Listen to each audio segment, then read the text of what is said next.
Good morning and welcome to today's webinar from Grandy and Associates Advantage Program. Succession planning is a vital step in ensuring the future success of your company.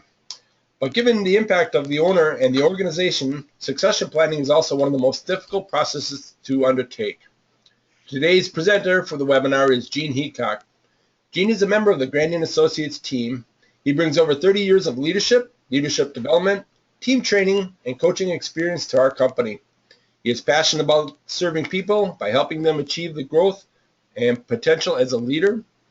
Gene has served as the Executive Director of the Sandberg Leadership Center, Executive Director of LifeWork Leadership, and he's a certified coach.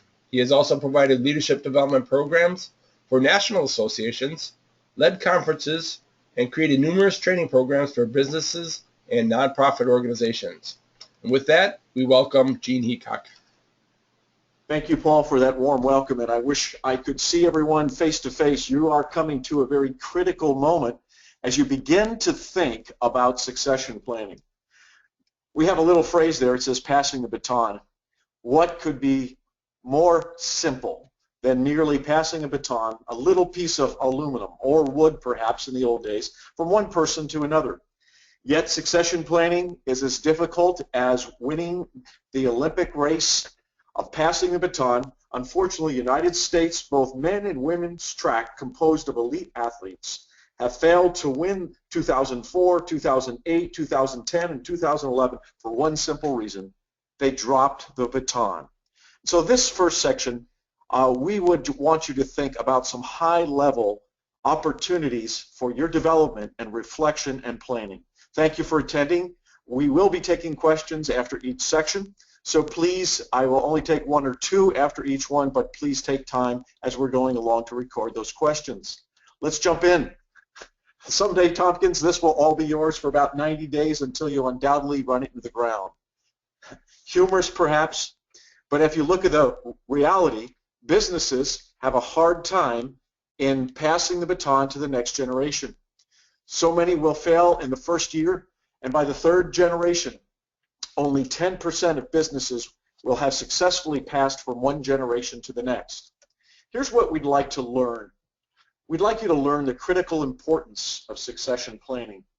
A simple adage been used before: if you fail to plan, you plan to fail. And time is your friend. Don't wait. Learn how to select the right leader for the future. Jim Collins in Good to Great said the most critical decision that you will make as a leader is training, development, and placement of the person that is going to be leading in the future. Learn how to delegate and empower leaders. Delegation is an art that has to be learned over time. Empowerment is more than just giving someone a title. Empowerment is actually walking with someone till they are seen within the company and know inside in their gut that you really believe they're the next leader. Fourth, we want to learn how to evaluate the current health of your business. Obviously, you want your business to succeed, and some of you are planning to take a certain amount of money out of your business. Well, how much cash is really there? What's your business worth? How would you go about appraising it, either for sale or negotiating with your successor how much they would pay? Finally, I'd like us to learn how to define your leadership and your legacy. Someone said leadership is making the world a safer place for others to follow. Will you provide that kind of safety?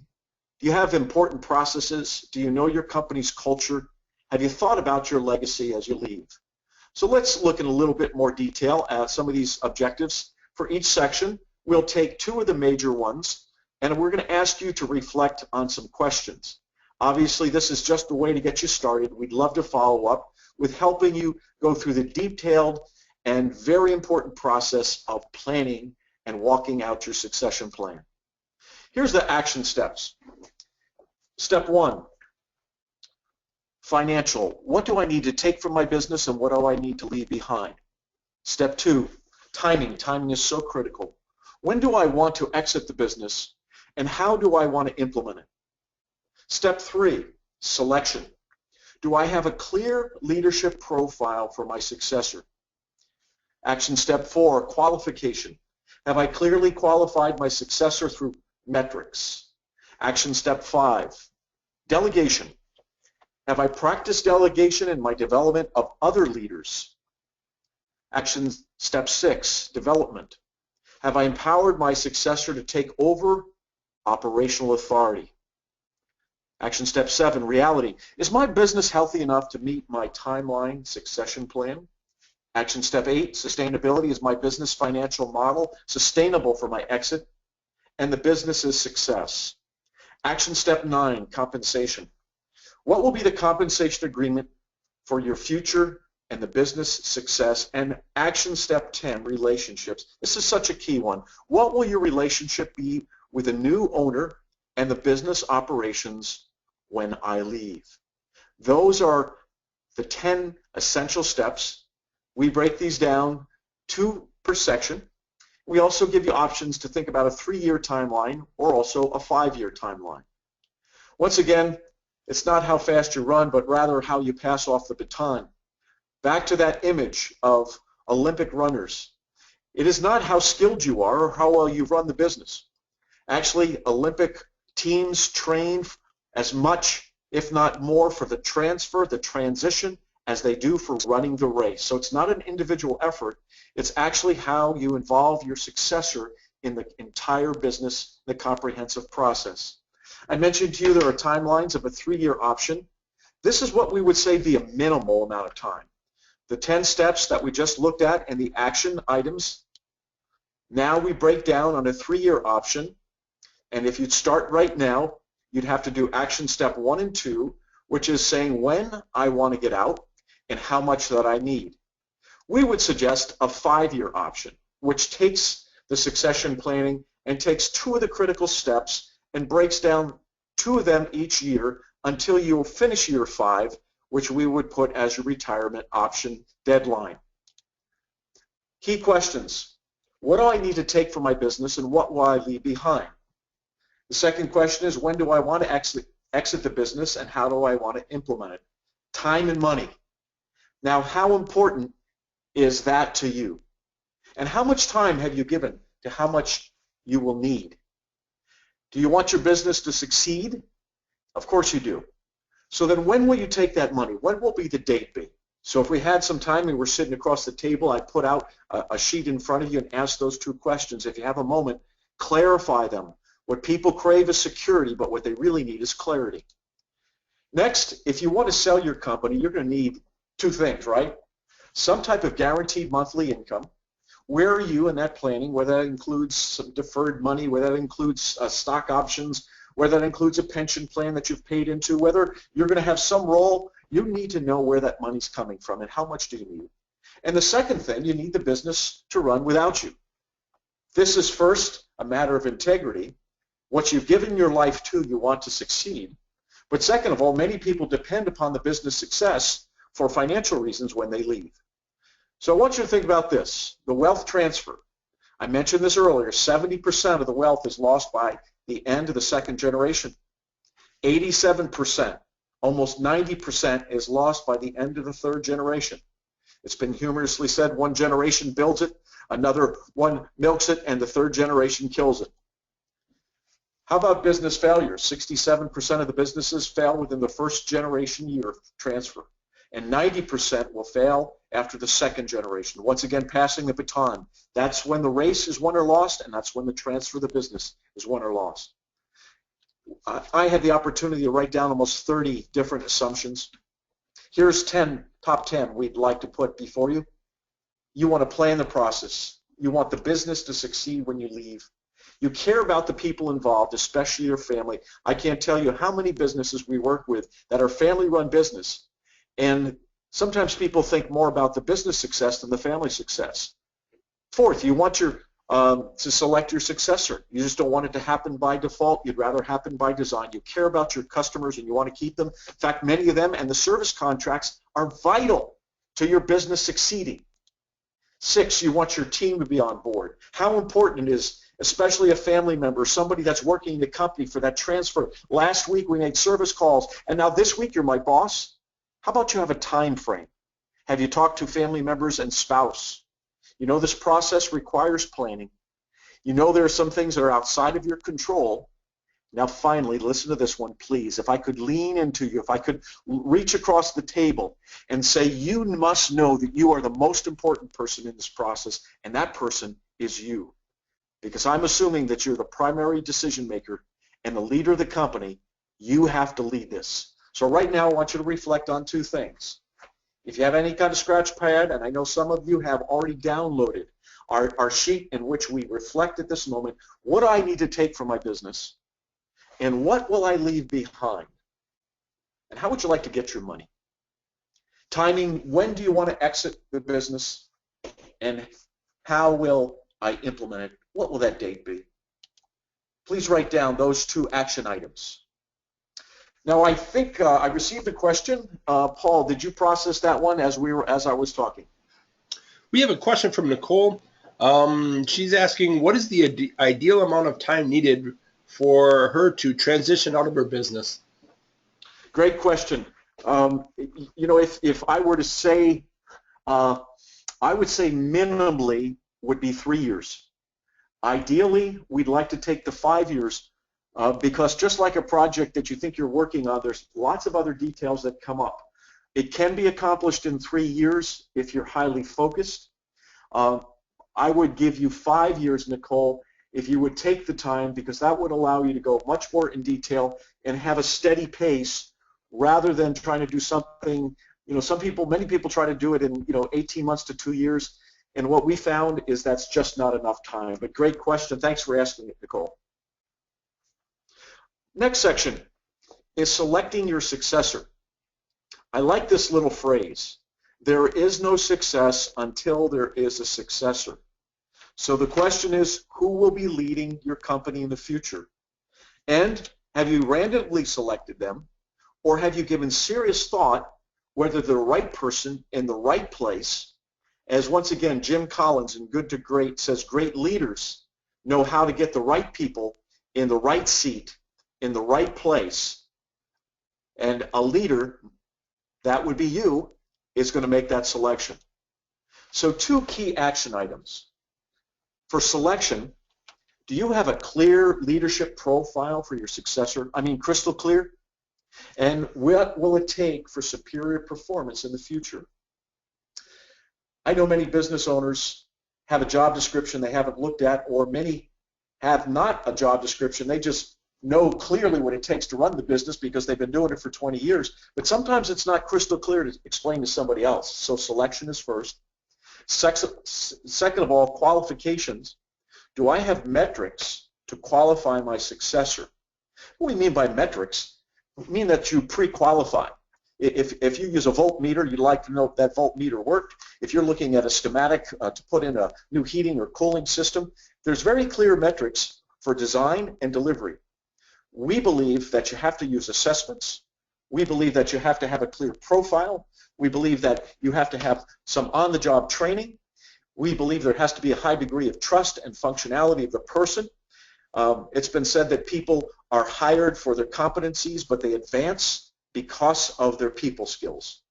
And I would like to make sure that the person has both the skills as well as the character and the chemistry and connectivity among people.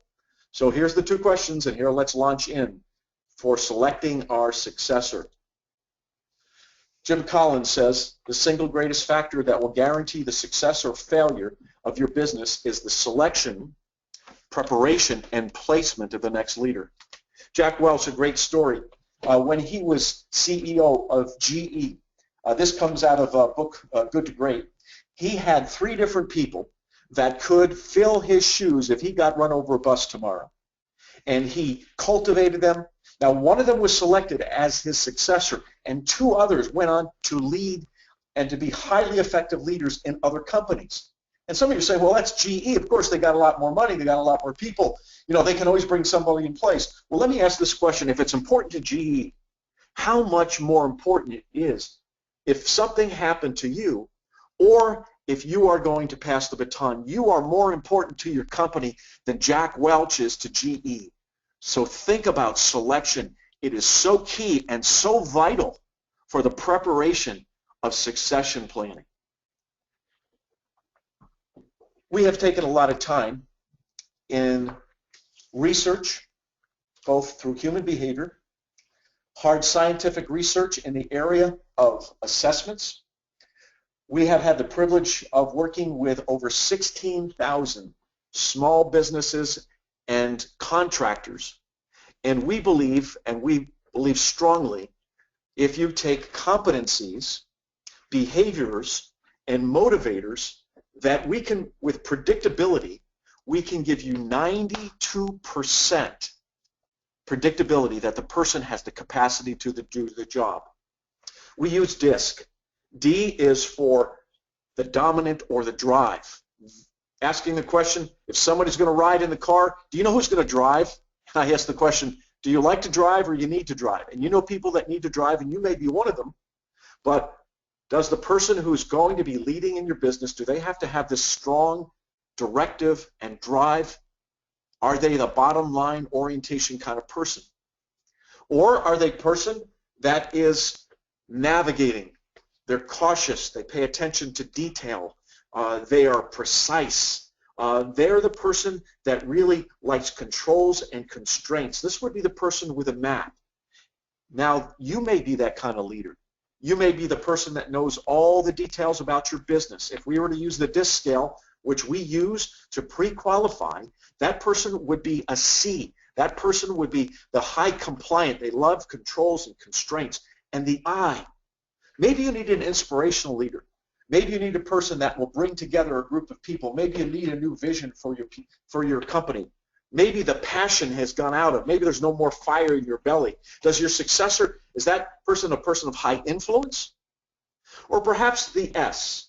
The S on this ride, this hypothetical ride we're taking, that person is there making sure that there's pace, making sure there's loyalty, making sure that people are working together, having the ability to build a team for long term. We use the DISC assessment to pre-qualify, and we have spent hundreds of hours working with small businesses and contractors to be able to help predict. So when we recommend for selection, there's three areas. One is the past, the job record, their education. Second of all is how they've interviewed, or perhaps you've watched them. And then third, assessments. We'd be honored to help you with this part of the selection process.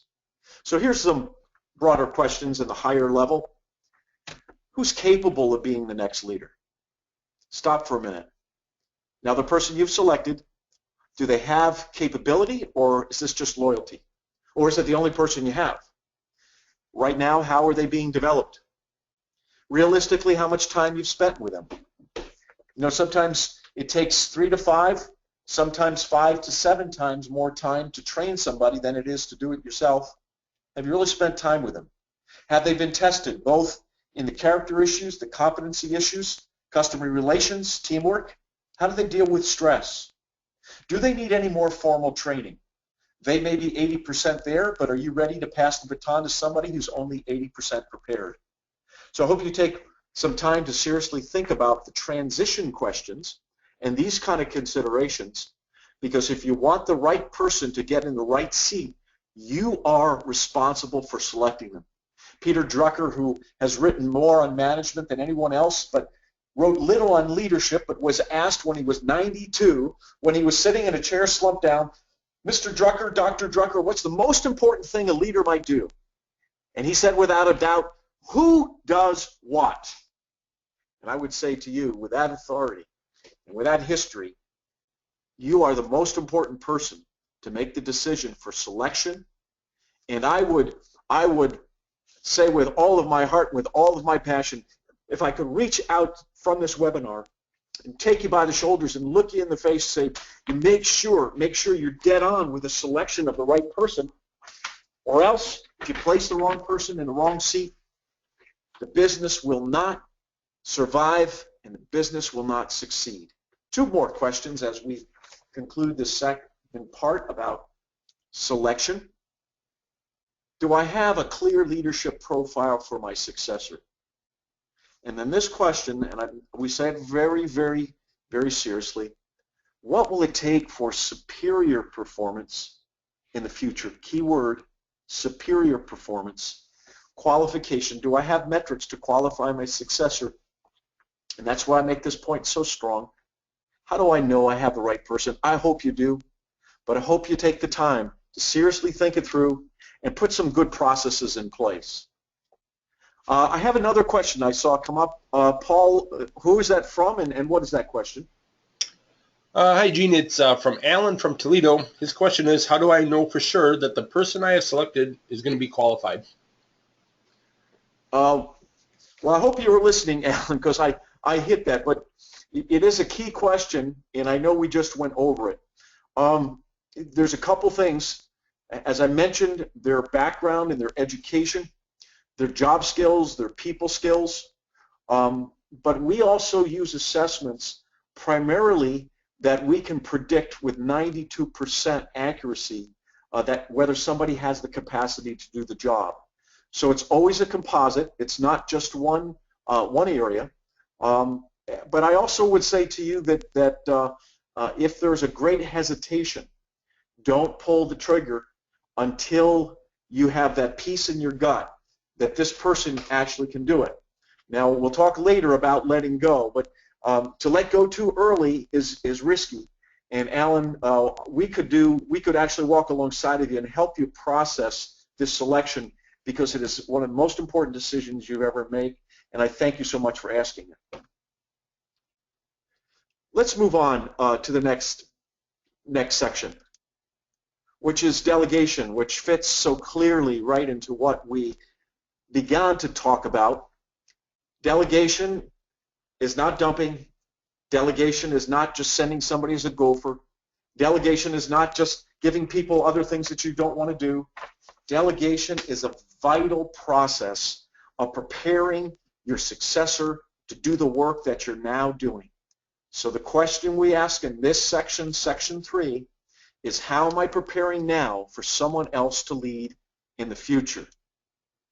Now the action plan questions, if we would follow the mind map or the 10 steps, we are now moving to 2 more steps.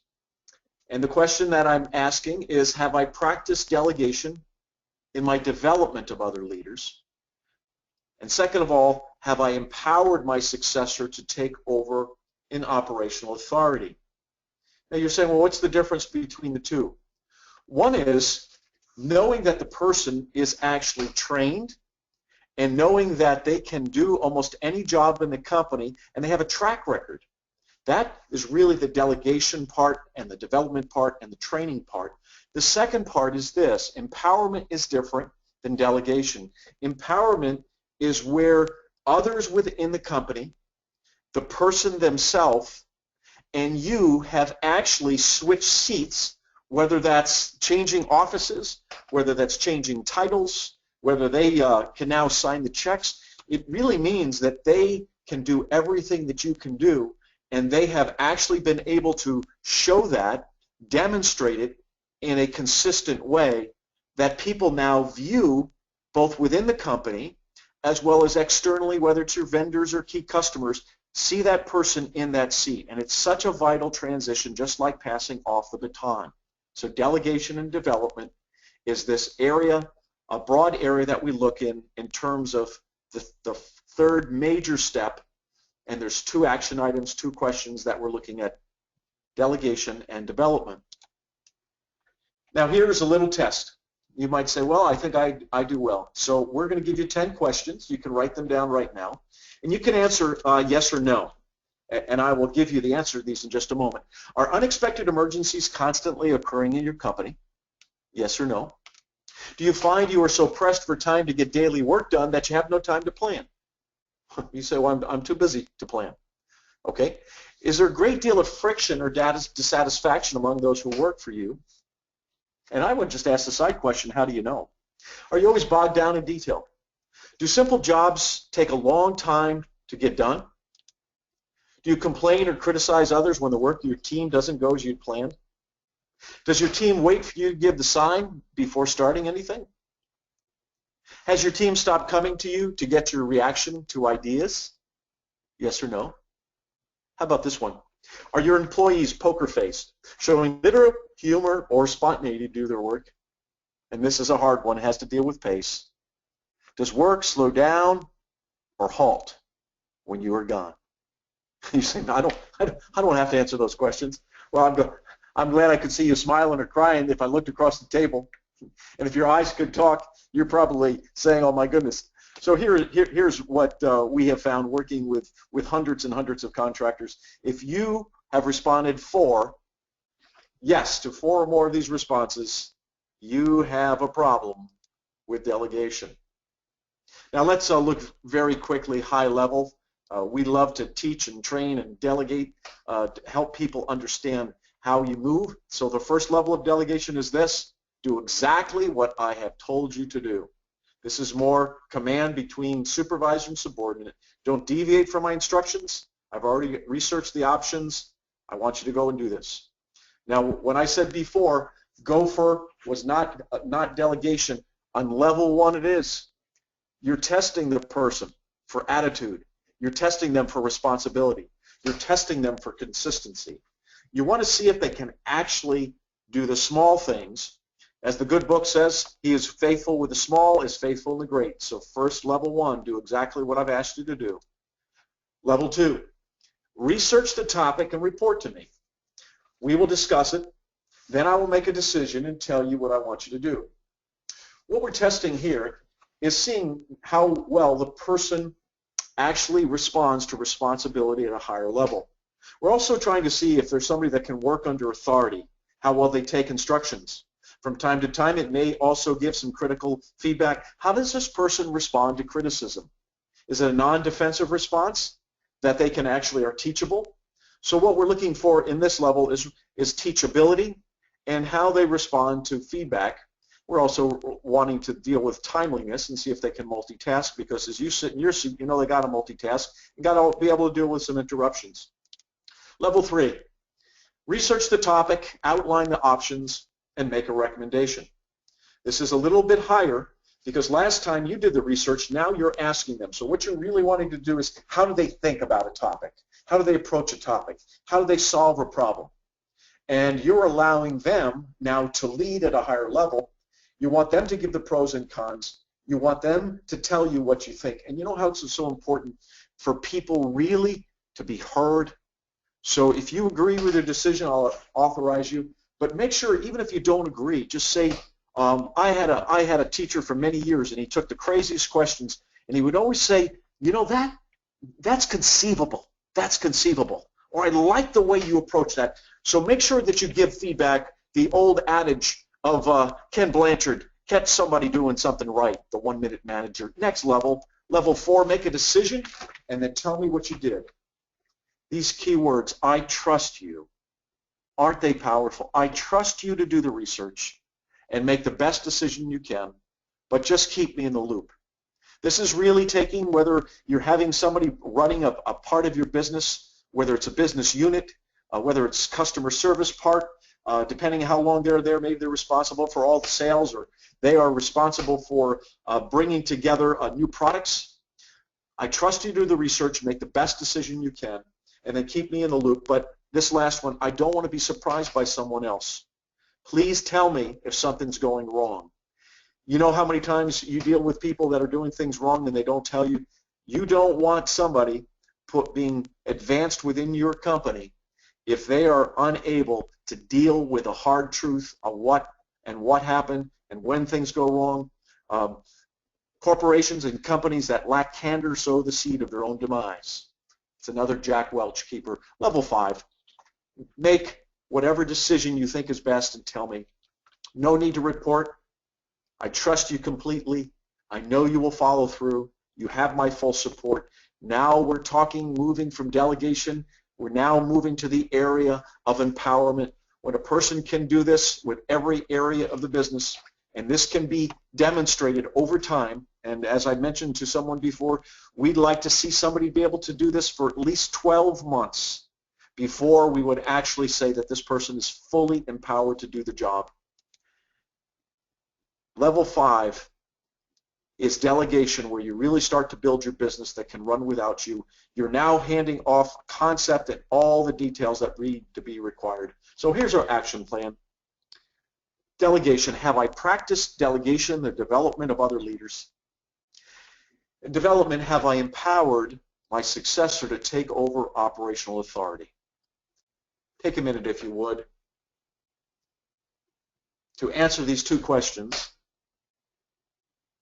And as I started this session, remember, if you answered 4 or more to those questions about testing on delegation, it might be a good chance for you to have conversation with somebody else and say, if this is your successor, perhaps it's a family member, perhaps it's a trusted business colleague. If you really want somebody to move ahead, you are the key person that's responsible for their delegation, their development, and their empowerment. Thank you so much for listening to this section. I appreciate you staying with me. I know it's a lot of information. I appreciate so much your listening. And I think there's another question. I can only take one per section. Paul, you have another one going. I do. It's Alan again. He writes, he hasn't done much delegation, but wants to know how long will it take for him to train and develop his successor. Okay, I wish, Alan, we could have a personal conversation. I would like to know a couple things. They say when you're teaching at a lower level, you give an answer. When you're teaching at a higher level, the answer always is it depends. So I'd like to know how long that person has been in the company. I'd like to know how long they've been in your field. How long it will take, generally speaking, on lower level kind of responsibilities, it takes 3 to 5 times more time to teach somebody, let's suppose to do a marketing plan. It'll take 3 to 5 times more time for you, Alan, to teach somebody how to do a marketing plan than for you to do it to yourself. So I would have to, first of all, ask you, do you have a clear job description or key result areas for your position? And I'm assuming you're the business owner. If you're sitting in that seat, do you know exactly what it takes to do your job? And then we would look at the key result areas in terms of output and make a little, I would put a readiness list. I have a tool that I use where it comes to development and delegation, and we'd go through what we would say would be mission critical areas, and I'd have you evaluate them. If someone's starting scratch and has never done any leadership, doesn't know anything about, I'm assuming you're in the trades, about your trade, and has never run a company, you know, I'm just shooting from the hip on this one, but minimally 3 years on that one. If it's someone in the business and has been working for a long period of time, you may be able to do it sooner. We will often talk about an exit strategy, which is just you getting out of the business, a leadership transition plan, which is every other area of the business is good, so we're just focusing on a leadership transition, or on a broader sense, a succession plan. So I'd love to have some dialogue with you, and maybe we'll make some contact at the end. If you want to send me an email, I'd be glad to follow up in more detail if we could serve you in that way. Thanks, Alan. Great question. We welcome questions, and of course we can't do them all. We just have less than an hour together, and we're about halfway there in our time, so we need to move on to the next area, which is business skills. You need to know where you are before you take the next step. This is so important. This is diagnostic work. Numbers don't lie, but liars use numbers. It's maybe difficult to take that deep look. I've heard Bill say repeatedly, lots of people are doing really well with gross sales, but when it comes to net profit, it's so small. They're working harder and harder and making less and less, and Grandy Associates has been working for almost 30 years of helping businesses become more profitable. I just want to say this with this little tagline: you need to know where you are before you take the next step. Leaders, for the most part, have a bias towards action and direction. You know, where are we going and how we're going to get there? But unfortunately may have a blind spot or a deficit with the area of orientation and reflection. And this, I mean, if the captain of the ship and you're 500 miles out in the ocean has a heart attack and you're second in command, you don't just say go full speed north. You stop the boat, you find out where you are on the charts, you do heavy diagnostic work, you check all your instruments, and then you move on to see if your ship is in the right place, then you proceed. This section deals with your business skills, but how critical it is to make sure that your successor is in the process of learning those business skills alongside of you. So Alan, all the rest of you, I hope you're listening. Here's the questions that we deal with in this section. Reality check. Is my business healthy enough to meet my timeline succession plan? And don't be in denial, which is, they say, is a river in the Nile in Egypt. Sustainability, is my business financial model sustainable for me to exit the business and the business's success? So one deals with health, with timeline. Here, this second one, sustainability. So we want reality. Where are we? Sustainability, what's going to keep going on? So if you pull a certain amount of cash out of the business and you don't have a clear read of the health of the business, you may put the business and perhaps your successor in a very dangerous spot. So that's what we'd like to look at. Obviously, this is very high level. We can't drill down as much as we'd like to. Here's the business tools that we require. What's your business plan? What will you look like in 2 years, 3 years, and 5 years? Have you taken the time to actually describe who you are, who's your leadership team? How did you get to, what's the narrative of your business? What's your corporate culture? Why do your customers select you versus another business of the same type in your area? Is there a family name? Is there reputation? Is there customer loyalty? And what's your market look like down the road? How clear is that in your mind? The second thing, beyond a business plan, we look to labor price recalculated at least twice a year. Why do we do this? Well, let me ask you a question. How many of your suppliers, how many of your vendors, how many of the materials that you're buying have changed this past year pricing? Well, you say, of course, it happens all the time. We can't tell you how many very, very hardworking, honest, good business owners never think about this piece of the puzzle. You need to look at it at least twice a year, whatever your labor rate is, because time is money, and this money is fixed to how many people are actually working and that the business can be profitable. The third area is a cash flow budget. Plan your cash flow. Don't let it happen to you. You know how many times we talk to business contractors at the end of the year and they make some money and your accountant says, hey, go buy something. And then all of a sudden we're getting to April 15th and the accountant is saying, hey, you got a huge amount of tax to pay. You also recognize there's seasonal changes in your business. You would like to have much more control over when your work comes, but you recognize that many times it gets really, really hot or it gets really, really cold, and all of your work comes during a certain time of year. But you still have to make payroll, you still have to make budget, you still have overhead. Do you have a cash flow budget that's realistic? Fourth, we'd like you to look at an income statement, profit and loss. Well, you say, I have a P&L and it works occasionally, but is your income statement clear in terms of your profit and loss that actually gives you a clear indicator of where you are financially, particularly when you have a cash flow budget? So always be comparing your cash flow budget to your income statement.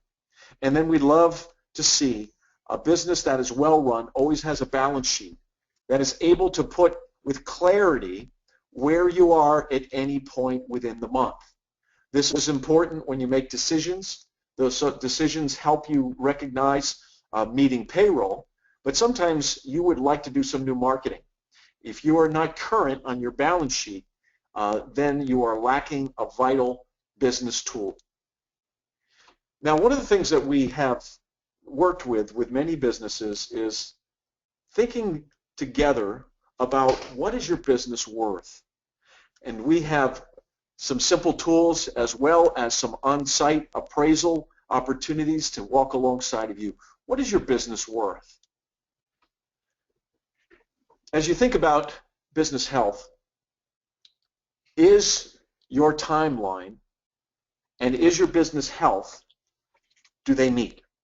Or do you have a plan of saying, hey, I'd like to take a certain amount of money out of my business and I'd like to get out of the business at a certain amount of time? Is your business going to grow by 2%, 5%, 10%? What's reality? If it hasn't grown by 10% over the last 5 years and you're projecting that it has to grow by 10% over the next 3 years, for you to be able to get out of the business, I'm just saying, be realistic. Second of all, sustainability. Is my business financial model sustainable for my exit and the business's success? Just a few moments ago, we talked about the different business tools that you needed. We just so strongly can't say enough how important it is for you to sit down with your successor, to have that person understand those business tools with great clarity, because if you haven't put it in place for yourself, and some of you are saying, well, I don't really need that, I do a lot by the gut feel, or I've done this so long. Well, just stop for a moment. The person that's going to be sitting in your seat needs to have those business tools working, because they might not have the experience. They might not have the gut check. And you may not preparing them to know the health of the business and how the business really works may be a great obstacle for the future success. Thank you so much for listening. I know we went high level over a lot of key areas, but we would love to come alongside of you in any of these areas to help you drill down to be prepared for succession planning. I also saw, Paul, another question popped up. I did. This one coming from Tom in Owensboro. He writes, why do I need to do all this planning and marketing planning if I will be leaving the business? You know, Tom, we had that's a great question. And I'm guessing you might be saying, hey, I've worked so hard for so long. Well, I just want to get out. And I'll just say, first of all, I think I mentioned this to Alan, if it is just an exit strategy, then that is an option. But we had some assumptions that you want your company to go on, you want your customers to be happy for reasons of integrity as well as profitability. You want your business to go on. So the reason you have to go through that prior to leaving is because you're preparing the way for the business success and the successor who's following you.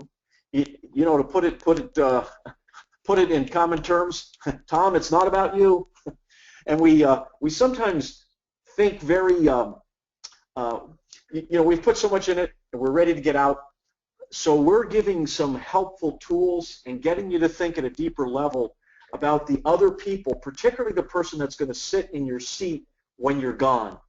And my assumption is that you're a person of good heart and goodwill, and you want to give some more serious thought to that, and that's why we raise these questions. But I appreciate it. It's an honest question. I know it's a question sometimes that people are tired. We can help if you get tired. That's what we do, and we'd love to come alongside of you. And like I said to Alan, if you'd like to send me an email contact, I'll be glad to follow up with you, and I'm always available to come alongside. But thanks for that great question. That's the only one we can take for this section. We're going to get through, and I'd like to move to our last item, and that's transition and legacy. Now, here's the question. Leadership. Are you leading the team into the future, or are you just taking a lonely walk? I think it's John Maxwell says, you think you're leading and no one's following? You're just taking a walk in the park alone. What impact will my leadership have on the future? As you think about down the road, a couple things that are realistic. What's your compensation agreement with your new successor? And how do you both feel about it? And is it real clear? Is it crystal clear? Are you coming out feeling like a win-win? Can you feel like, you'd still like to go out to dinner with this person or go on vacation if you're related? Would you still have Thanksgiving dinner? So the relationship with the next owner in the business operations is the next thing. Beyond the compensation, what is your relationship going to be with the owner, and what is the compensation agreement that you need? So think about it right now. If you've been taking some kind of notes, you got to put a number down here. What will a compensation agreement be for you for your future in the business success? We don't have time to spell it out, but we have a compensation worksheet that helps you to think about, pre-tax payment. Some people want to stay on a retainer and get some money. Working with some folks that when they turn 67, they get money. They're starting to collect Social Security early. Others work with financial planners or tax experts. Other people will take stocks of share and sell it little over time. But what will the compensation agreement, and can I just make a strong case? Please don't wait. Please don't wait to the end. Start this conversation early, and also be realistic. So many people take a lot of cash out of the business, and for 10 years, whether it's their son or their daughter or families, mom and dad are getting paid for 10 years after at an exorbitant rate, and it is really hurting the business, but second of all, can be hurting family relationships. That Thanksgiving turkey just doesn't taste as good. And second of all, following up on that, what will your relationship be with a new owner and the business operations when I leave? Patterns are hard to change. 9 out of 10 men, this has been documented, 9 out of 10 men shave their faces the same pattern every day. If you've gone to the same office, if you walked in the same place, if you're used to being in a business or an office or associating with a certain place, it is really, really hard. So we really force you to think about what your relationship will be with the new owner and the business operations when you leave. You like this picture? Here you say, I'm here. And here on the right of your screen is your new business owner. He's back again. So the agreement was he would do some consulting when needed, and he would come in twice a month to check with the new business owner and operations once he's left. Lo and behold, he was retired for a couple months, couldn't stand being away, and now he shows up on a regular basis. And by the way, this relationship, which is a family relationship, his son is now ready to pull his hair out, and the father, good heart, hardworking, been there for years, but hasn't given the serious effort of defining the relationship. Can I just make a case for clarity? Clarity for money, first of all. They say friends are always friends until there's money on the table. Well, the same is true with family. Family is always family till there's money on the table. And if you think I'm not telling the truth, how many people have you talked to who've gone through a family estate, inheritance, gone through the lawyer's office, and everybody that seemed like they were so congenial, that wanted to be together so much, all of a sudden they get in the lawyer's office and things go south. Money sometimes has much more meaning. And when it gets to money and family, it has a lot more meaning. But how about space? How important is it for the next leader to feel like they're really leading? How important is it for the business owner to let go, to really let go, and not to hang on, that their ego needs or their emotional needs or even their patterns demand that they keep going back to the business? Now, there are some great models where the former business owner clearly establishes boundaries and the new business owner welcomes them. This can be a wonderful relationship. Sometimes the business owner who's been doing this for 30 years has skills in marketing and sales, community relations, and they know their role, and that relationship can work really, really well. So I'm not saying it can't work. What I'm saying, when it comes to compensation, make sure that it's a win-win and you both walk away from that meeting before you sign any documents, that both of you feel really good about it. And then second of all, what your operations and your relationship with a new owner is crystal clear, because the new owner can be the biggest blessing to the future of the business and the new business owner, or that business owner can be the elephant in the room that nobody wants to talk about. As I said before, here's a compensation agreement. This is a very simple one. We have more complex ones. It breaks down line by line the different options that you might have. We always recommend that you see your financial planner or your accountant. If you see a lawyer, get ready to pay by inch. But this is a way in which we help people to start, and there's great stories of people that are way well beyond this. But if you haven't started with the basics, then we strongly suggest that you start early as possible, because this is going to be key in the area of your legacy and your leadership as you leave. The last thing in the world you want is to have the new business owner feel like this is not a good partnership, and they don't walk away feeling empowered and ready to lead. And you want to leave that business with a good taste in your mouth that there isn't any hostility or undermining. So here, the two key questions: compensation. What would be the compensation agreement for your future and the business's success? We ask both. We ask both because we believe you care about both. Your money, but the money that's needed, the capital or cash, whatever's needed, and you know this business better than anybody else, make sure it's realistic. And then second of all, relationships. What will your relationship be with the new owner? And this is spend a lot of time with families, helping lots of families with sometimes these difficult conversations, these candid conversations in the business operations when I leave. You could be the greatest asset to help that business, or you could be the elephant in the living room.